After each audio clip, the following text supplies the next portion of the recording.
Hello, my name is Christopher, and this is my individual project for the course Computer Graphics with Interaction, and it is to build a basic rigid body physics engine using impulse-based response.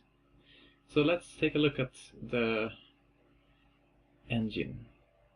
As you can see, it can simulate friction and rotations and reaction impulses quite nicely.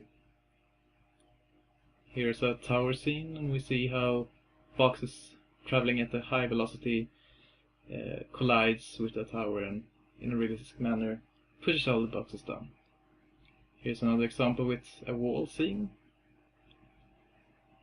Yet again, quite nice results, except for some sinking and incorrect overlapping, as you can see.